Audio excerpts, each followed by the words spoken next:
नमस्कार, आप सभी का स्वागत है आपके अपने YouTube चैनल में जिसका नाम है साहित्य सौंदर्य। साहित्य सौंदर्य में आज हम आपकी डिमांड पर कुटज पाठ लेकर आए हैं। सीबीएसई की परीक्षा में सबसे ज़्यादा प्रश्न कुटज से पूछे जाते हैं।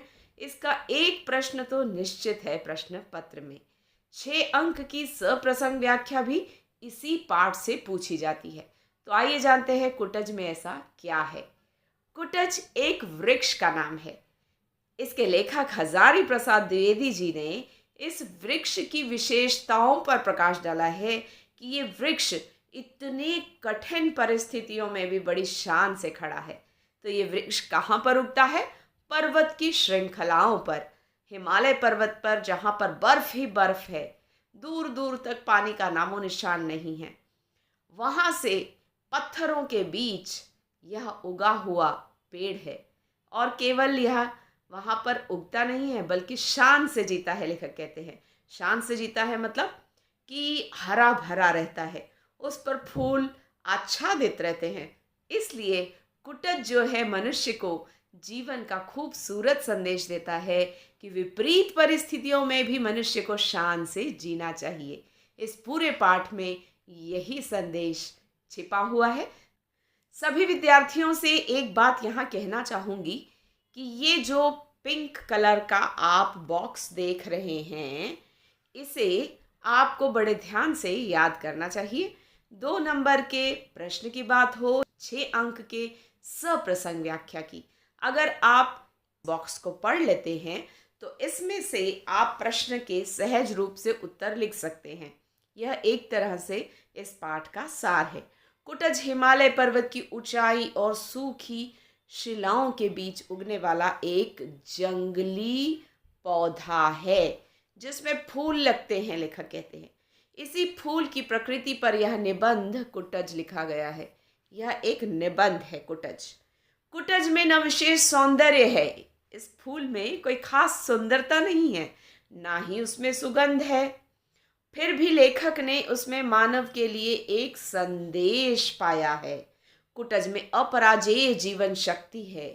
कुटज जो है जीवन शक्ति की प्रेरणा देता है, स्वावलंबन है, मतलब अपने ऊपर वह निर्भर करता है, किसी दूसरे पर निर्भर नहीं करता।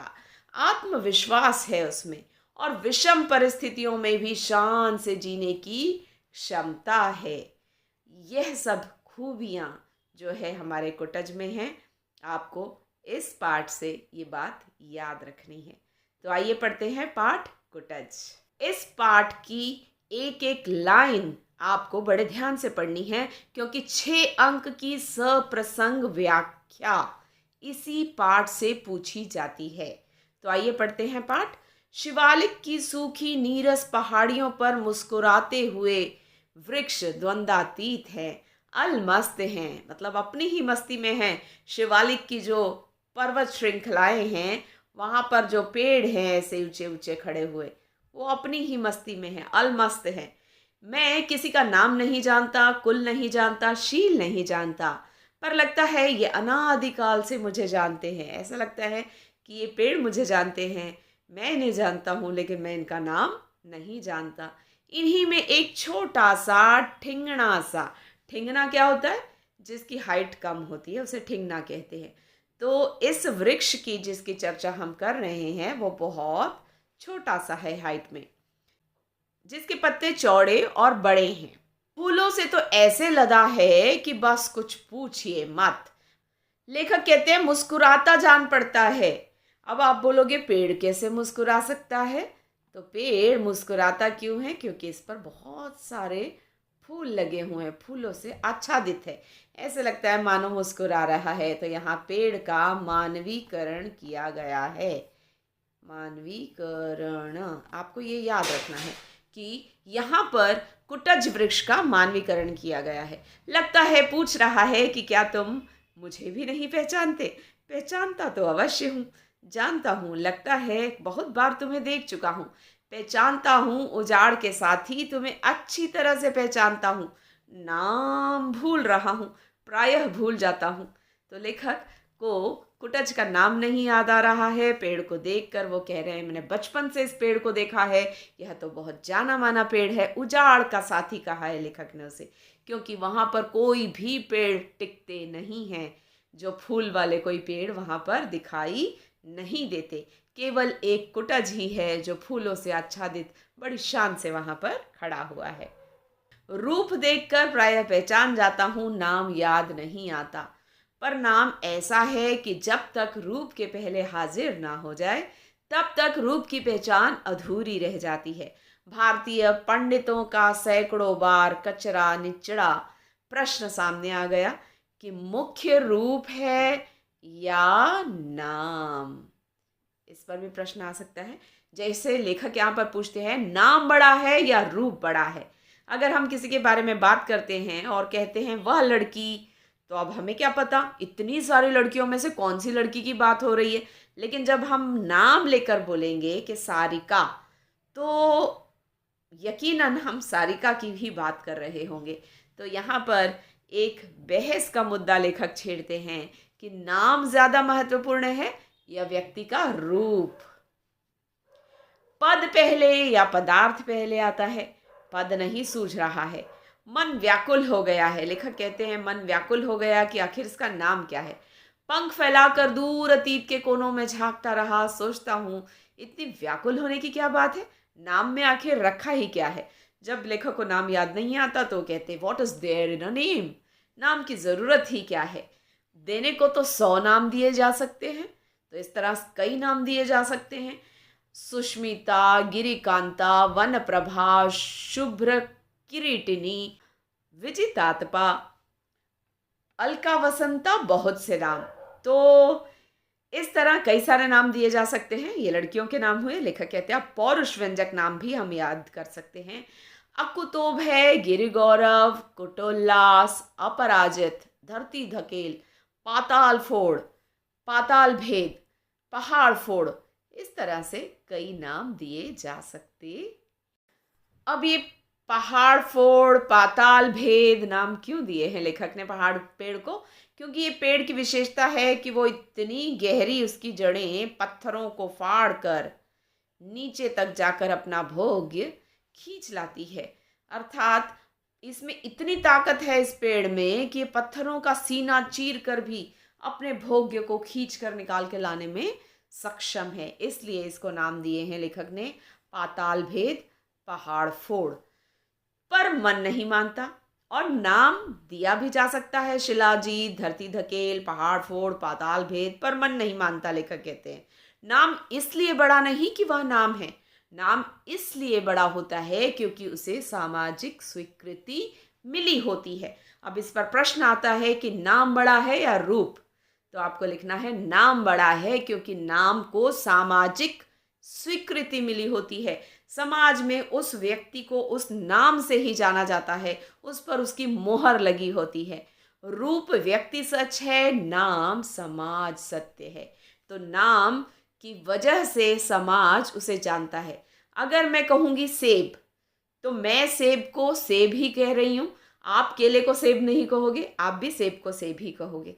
तो जब हम किसी वस्तु का, व्यक्ति का नाम लेते हैं तो सबके चित्त में, सबके हृदय में, सबकी आंखों के सामने वही एक चित्र आता है। इसलिए नाम समाज सत्य है, समाज की उसे स्वीकृति मिली है। सभी सेब को ही सेब कहेंगे। ऐसा नहीं होता कि मैं इमली को सेब कहूं और तुम गन्ने को सेब कहो, ऐसा नहीं होता। इसलिए समाज में उसे स्वीकृति मिली होती है, इसलिए नाम समाज सत्य है। आपको सप्रसंग व्याख्या के लिए भी इन पंक्तियों को याद रखना है और प्रश्न के लिए भी इन पंक्तियों को याद रखना है। नाम उस पद को कहते हैं जिस पर समाज की मोहर लगी होती है, स्टैंप लगी होती है कि यह नाम इसी व्यक्ति का है। आधुनिक शिक्षित लोग उसे सोशल सेक्शन कहा करते हैं।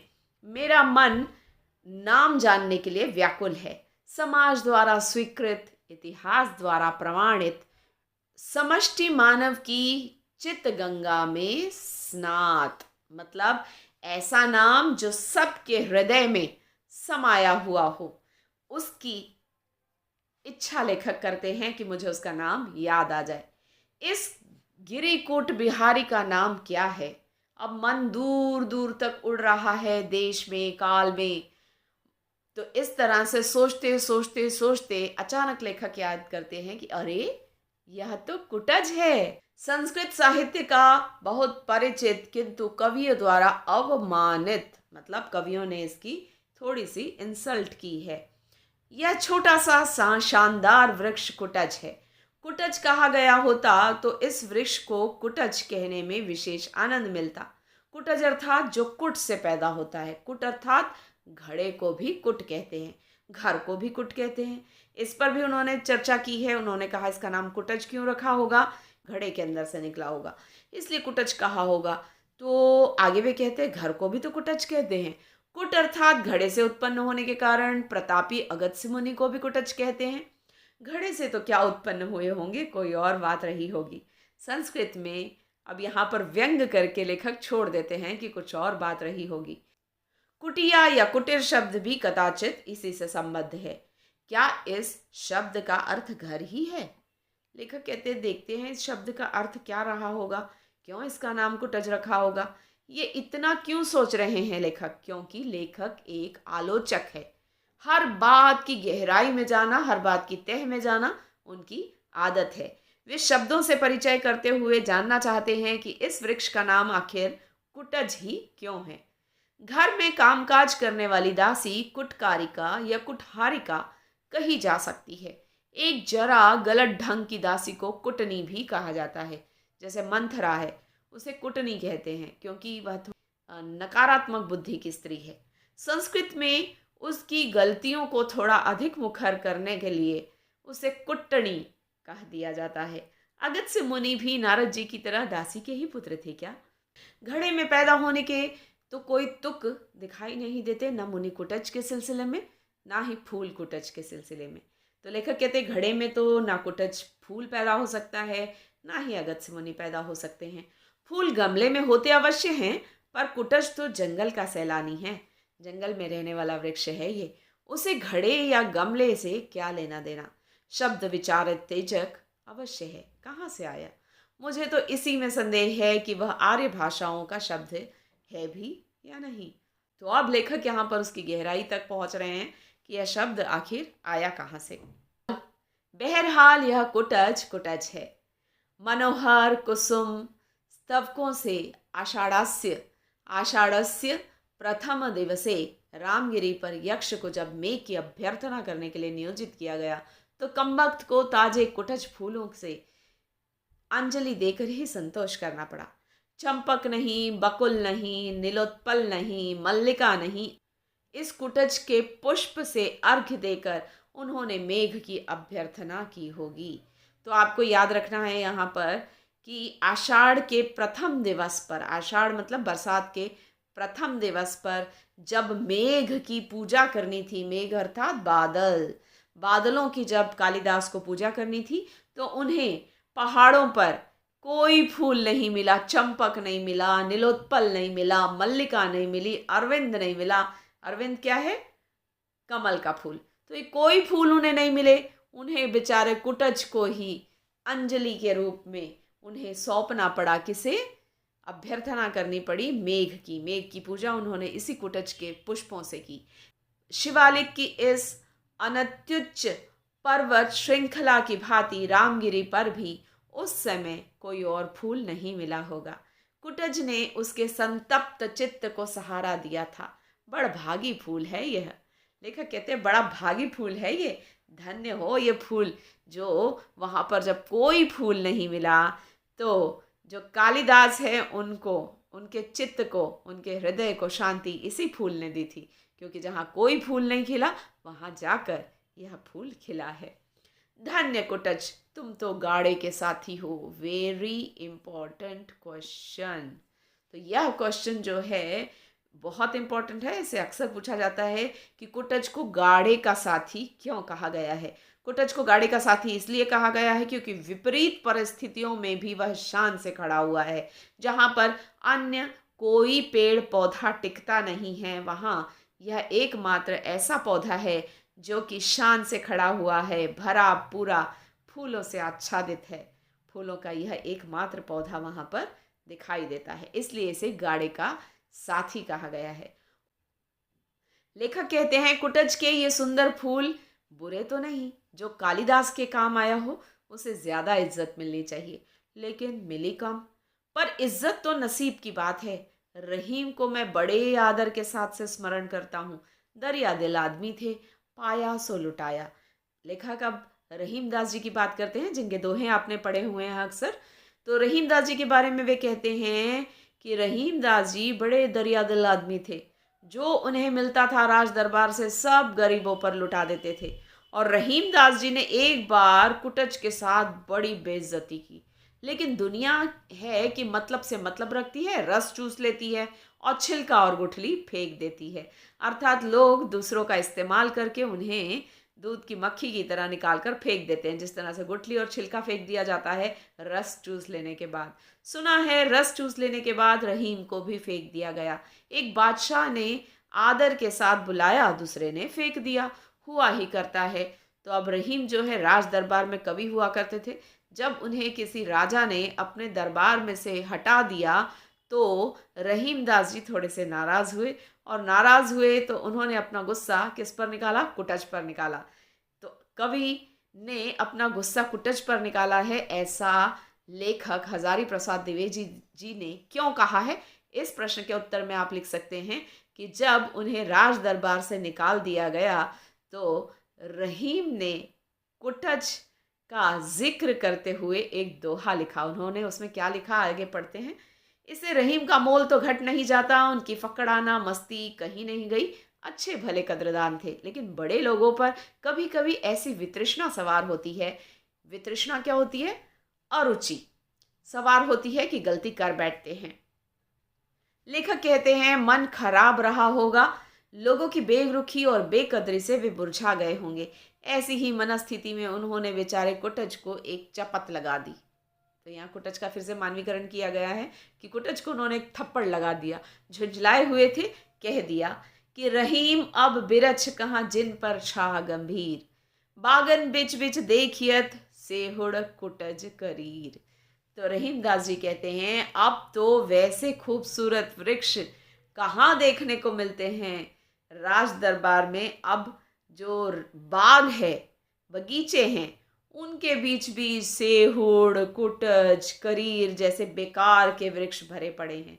तो यहाँ पर वृक्षों की तुलना राज मंत्रियों से, राज कवियों से की गई है, और जो बाग है वो राजा का दरबार है। तो लेखक कह रहे हैं अब तो वो वृक्ष देखने को भी नहीं मिलते जिनकी छाह गंभीर हुआ करती है, जिनकी छाह गंभीर हुआ करती थी। अब तो बागों के बीच भी आपको सेहुड़ कुटज जैसे लो ग्रेड, लो प्रोफाइल पेड़ देखने को मिल जाएंगे। लेखक कहते हैं गोया कुटज अदना सा बिरछ हो गया। छाह की क्या बड़ी बात है, फूल क्या कुछ भी नहीं है। छाया के लिए न सही, फूल के लिए कुछ तो सम्मान हमारे कुटज का होना चाहिए था। मगर कभी कभी कवियों का भी मूड खराब हो जाया करता है, वे गलत बयानी के शिकार हो जाते हैं। तो इसी तरह गलत बयानी के शिकार रहीम दास जी भी हो गए और उन्होंने कुटज की जो है बुराई कर दी। तैयार रहिएगा सप्रसंग व्याख्या के लिए। अब ये पंक्तियां भी आती हैं। यह जो मेरे सामने कुटज का लहराया पौधा खड़ा है, वह नाम और रूप दोनों में ही अपनी अपराजेय जीवन शक्ति की घोषणा कर रहा है। अर्थात वह सामने इतनी शान से खड़ा है जहां पर कोई भी पौधा जिंदा नहीं रह सकता। उन पर्वतों के बीच, उन पत्थरीली जमीन के बीच वह अपनी जड़ें ऐसी ताकत से जमा कर खड़ा है, न केवल खड़ा है बल्कि फूलों से भरा हुआ है। इसलिए लेखक कहते हैं यह अपराजेय जीवन शक्ति की घोषणा कर रहा है, अर्थात उसे कोई हरा नहीं सकता। वह जीवन जीने की ऐसी शक्ति की घोषणा कर रहा है, इसलिए वह इतना आकर्षक है कि हजारों वर्ष से जीता चला आ रहा है। कितने नाम आए और गए, दुनिया उनको भूल गई, वे दुनिया को भूल गए। कुटज है कि संस्कृति की निरंतर स्फीयमान शब्द राशि में जो जम कर बैठा है, और रूप की तो बात ही क्या है, बलिहारी है इसके मादक शोभा की। तो लेखक कह रहे हैं इसकी जो खूबसूरती है, इसका जो रूप है, उसका मैं बलिहारी जाता हूँ। और सालों से इसने अपना स्थान संस्कृत शब्दावली में बनाया हुआ है। लोग हजारों साल पहले भी कुटच को जानते थे और आज भी जानते हैं। चारों ओर कुपित यमराज के दारुण निश्वास के समान धधकती लू, अर्थात ऐसे लगता है गर्मियों में तो इन पर्वत श्रृंखलाओं पर जैसे यमराज श्वास और उच्छ्वास ले रहे हों और गरम गरम हवा फेंक रहे हों अपने नाक से, और जो लू के समान धधकती है, जहां पर कोई भी पौधा हरा भरा नहीं रह सकता। लेकिन यह इतनी धधकती लू में भी हरा भी है और भरा भी है। दुर्जन के चित्त से भी अधिक कठोर पाषाण के कारक के रुद्ध अज्ञात जल स्रोत से बरबस ही अपना रस खींच कर लाता है। ये पहाड़ है इतने ऊंचे ऊंचे, इन पहाड़ों में से वह जड़ें अपनी नीचे तक लेकर जाता है और यहाँ से रस अर्थात अपना पानी, अपना भोजन खींच कर लाता है। इतनी ताकत से वो जिंदगी जी रहा है। तो खींचकर सरस बना हुआ है और मूर्ख के मस्तिष्क से अधिक सूने गिरी कांतार में भी ऐसा मस्त बना है कि ईर्ष्या होती है। कितनी बड़ी बात है कि हजारों वर्ष से जीता चला आ रहा है। कितने नाम आए और कितने गए, दुनिया उनको भूल गई, वे दुनिया को भूल गए, मगर कुटच है कि संस्कृत की निरंतर स्फीयमान राशि में जो जमकर बैठा है, और इसके रूप की तो बात ही क्या है, बलिहारी इसके मादक रूप को। लेखक कहते हैं ऐसा मस्त बना हुआ है कि इससे ईर्ष्या होती है। कितनी कठिन जीवन शक्ति है इसके भीतर। प्राण ही प्राण को पुलकित करता है, जीवनी शक्ति की प्रेरणा देता है।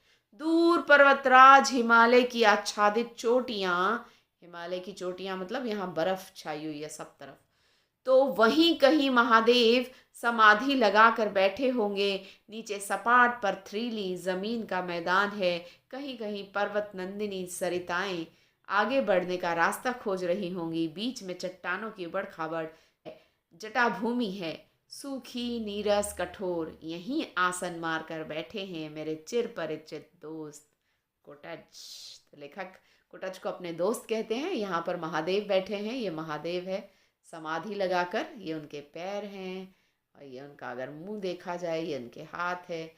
तो ऐसे पर्वत पर महादेव लेखक ने यहाँ पर कल्पना की है और यहाँ से गंगा आ रही है। तो ये जो हमारा कुटज है वो भी यहाँ पर समाधि लगाकर बैठा हुआ है और ऐसे अपनी जड़ें फैलाकर वो जो है पाताल से भी अपना भोग खींच कर लाता है।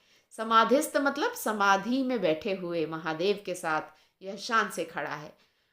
तो आगे वे कहते हैं इसकी पाताल भेदी जड़ों को जो है सरिताएं संकेत से बता देती है कि जाओ जल उधर है, उधर से अपने लिए पानी खींच कर ले आओ। जीना चाहते हो कठोर पाषाण को भेद कर, पाताल की छाती चीर कर अपना भोग्य संग्रह करो। फिर से सप्रसंग व्याख्या की पंक्तियां कि जीना चाहते हो यदि तो पाषाण को भेद कर मतलब पत्थरों को तोड़कर, पाताल की छाती को चीरकर अपना भोग्य संग्रह करो। वायुमंडल को चूस कर, झंझा तूफान को रगड़कर अपना प्राप्य वसूल लो। आकाश को चूम कर अवकाश लहरी में झूम कर जो है अपने प्राप्य को, अपने भोग्य को खींच लाओ।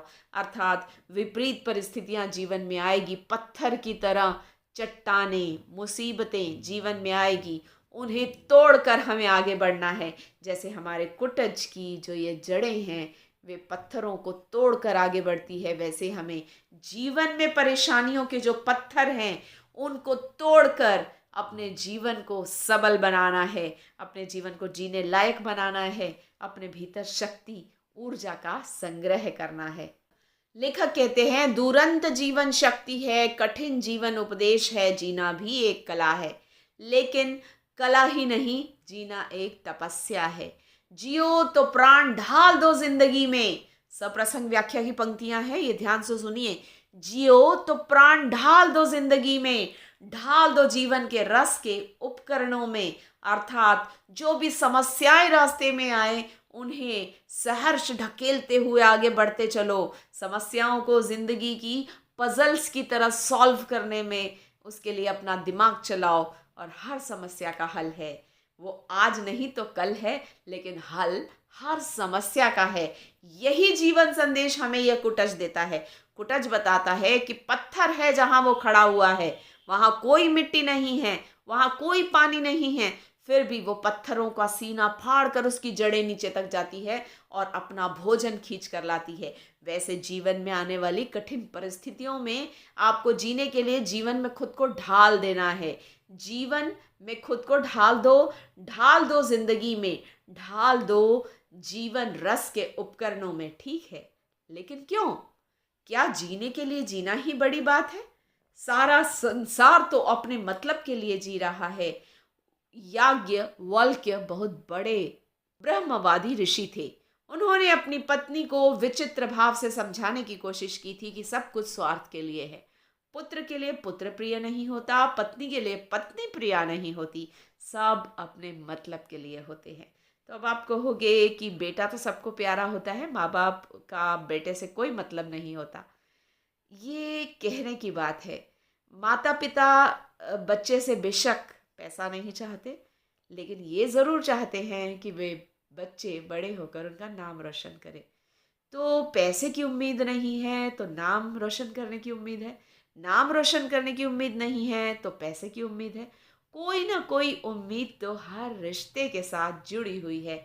उसी का जिक्र यहाँ पर लेखक करते हैं। कहते हैं कि कोई भी निस्वार्थ कर्म इस पृथ्वी पर नहीं है। पत्नी पत्नी के लिए प्रिय नहीं है, पुत्र पुत्र के लिए नहीं है, उसके पीछे भी हमारा अपना स्वार्थ निहित है, स्वार्थ छिपा हुआ है। सब अपने मतलब के लिए होते हैं। तो आगे उन्होंने कहा है, आत्मस्तु कामाय सर्व प्रियम भवति, अर्थात अपने लिए ही, स्वार्थ के लिए ही सब प्रिय लगता है हमें। विचित्र नहीं है यह तर्क। संसार में जहाँ कहीं भी प्रेम है, सब मतलब के लिए है। तो इस तरह लेखक यहाँ पर एक बात और कहते हैं कि राजा जनक जिस तरह से इस दुनिया में रहकर भी दुनिया से अलिप्त रहे, अलिप्त होकर उन्होंने जीवन जिया, उसी तरह हमारा जो ये कुटज है वह भी इस जीवन में है, लेकिन बिल्कुल अलग अपनी जिंदगी को वो जी रहा है, विपरीत परिस्थितियों में शान से जी रहा है। एक बात और यहाँ पर लेखक ने की है कि मनुष्य के ऊपर जब भी कोई समस्या आती है तो वह पंडितों के पास भागता है, अंगूठियां, रत्न, हीरे मोती पहनने के लिए, अपने स्टार्स बदलने के लिए भागता है। लेकिन हमारा कुटच ऐसा नहीं करता। विपरीत परिस्थितियों में मनुष्य लोगों के तलवे चाटने पर मजबूर हो जाता है। वह अपने बॉस की खुशामद करने लगता है, जी हुजूरी करने लगता है, दांत निपोरने लगता है, अपने बॉस की गलती होने पर भी उसके आगे झुकने के लिए तैयार हो जाता है और बॉस इज ऑलवेज राइट कहकर वह उसके तलवे चाटने तक के लिए तैयार हो जाता है। लेकिन हमारा कुटच ऐसे नहीं करता। वह विपरीत परिस्थितियों में भी न केवल शान से खड़ा है बल्कि मुस्कुरा रहा है। मुस्कुराने से तात्पर्य है ढेरों से फूल उगे हुए हैं उसके वृक्ष पर। तो ये जो कुटच के फूल है, हम हैं, वे जीवन जीने का संदेश देते हैं। विपरीत परिस्थितियों में भी घबराना नहीं है। ये हमें सिखाते हैं कि हम में अगर ताकत होगी तो हम विपरीत परिस्थितियों के आगे घुटने नहीं टेकेंगे। हम जिएंगे और शान से जिएंगे और मुस्कुराते हुए जिएंगे। तो यही कुटच पाठ का संदेश है। सप्रसंग व्याख्या सबसे ज़्यादा इसी पाठ से पूछी जाती है। इसलिए यदि आपने इस पाठ में एक एक पंक्ति ध्यान से समझ ली है तो आपके 6 अंक पक्के। Wish you all the best. अगले पाठ में फिर मिलते हैं, तब तक के लिए गुड बाय, नमस्कार।